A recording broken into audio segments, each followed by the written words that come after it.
recording this from school today, so you might hear some background noise in the gym, but we'll work through it. So what we're going to start doing is moving from just kind of working on independent reading to now adding on to our reading by reading lots of reviews. You're all going to work on developing your skills as critics. So one of the best things that we can do is not just read for entertainment and for just kind of general education and growth, but to read as a writer, to think about what it means to kind of read almost strategically to gather things that help us build our skills as writers. So the overall kind of focus of this year will be lots of reading.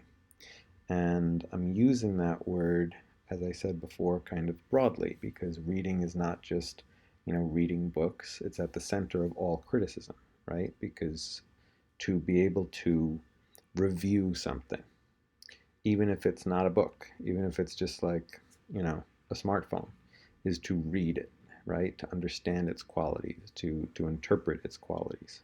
And so we've just got to develop our skills as readers.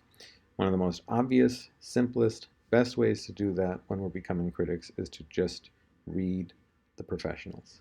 Read what other critics have written.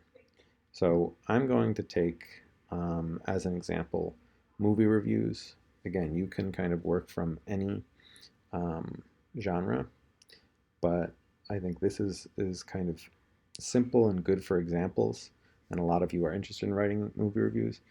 I've been watching the Harry Potter movies with my kids this year. It's been 20 years since the movie came out, and I remember reading this review when it came out, and I want to use this one because I definitely disagree with it. I don't think the movie is as good as Roger Ebert says it is. But I remember being struck by the review when it came out because he was so positive. And I think that it's good for us to kind of start learning about writing reviews from the positive ones that professionals have written.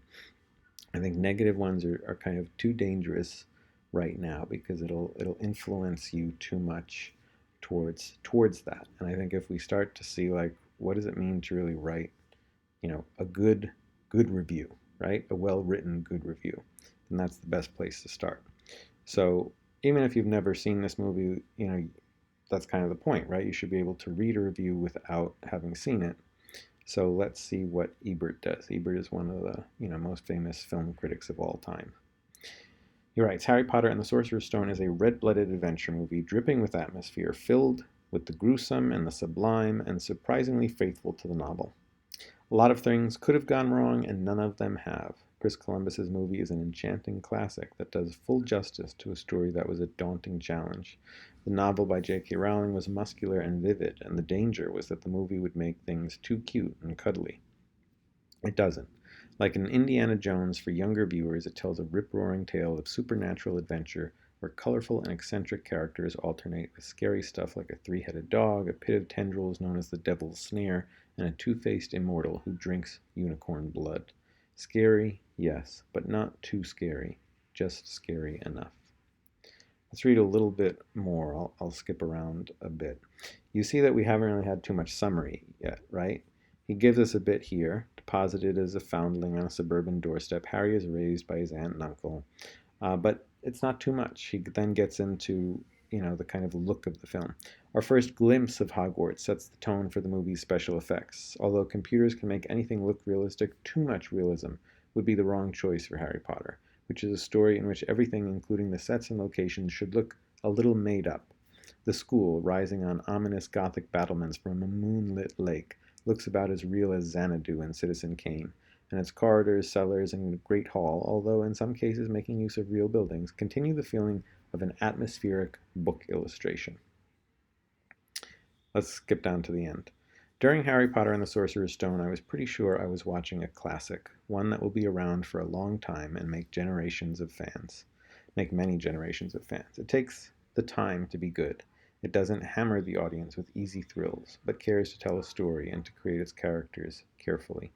Like The Wizard of Oz, Willy Wonka, Star Wars, and E.T., it isn't just a movie, but a world with its own magical rules and some excellent Quidditch players.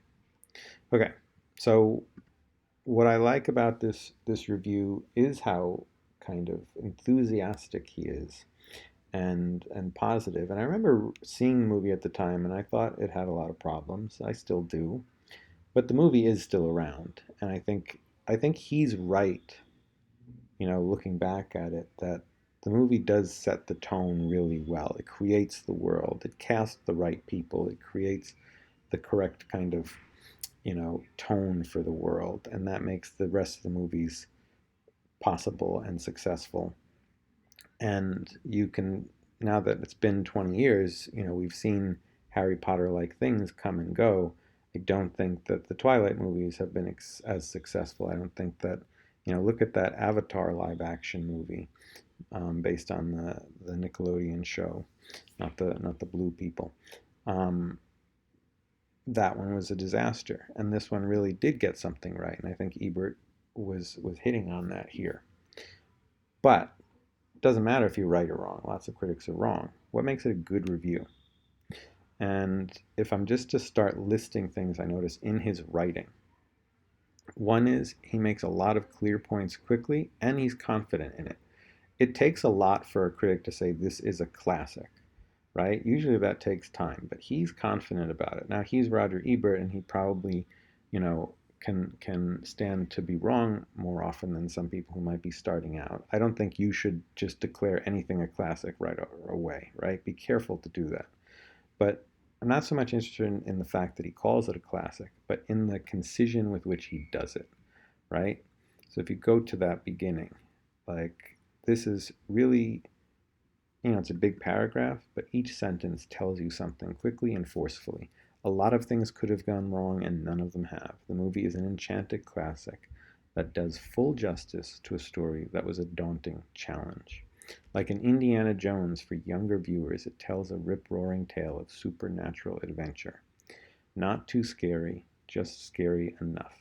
All of those points, other people might have saved a whole paragraph for, but he condenses it into the first paragraph to really hit us with his opinion fast and clearly. He also clearly knows what he's talking about, so the research is there. You don't have to have read the book, I think, to see a movie based on a book, but he knows about the world and he knows that it's an adaptation. He's, giving you the context that you need, but he's not summarizing too much. I think you need to avoid too much summary in a review. He's also referencing other movies. He's a film critic, so he knows, where to situate this. And so the fact that he's linking it to Indiana Jones, to Star Wars, to E.T., um, Willy Wonka, Wizard of Oz, like, that's saying a lot. And all of these references to other movies, shows that he's an expert at this subject. But more than that, he's not just saying the same thing over and over again. There's a theme to this review, and he's trying to persuade you that this is a classic in the making, that we're seeing something that's going to be remembered for years to come. And that's kind of the thesis that's woven throughout the review. But he's still able to talk about a lot of things. He's talking about the special effects. He's talking about the casting. He's talking about the design, right?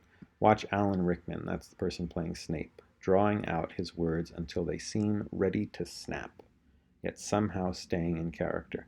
I remember reading that, and I thought about that for the next 7 movies, that his words were drawn out until they were ready to snap. That is how he talks in those movies, and it's a perfect way of describing it.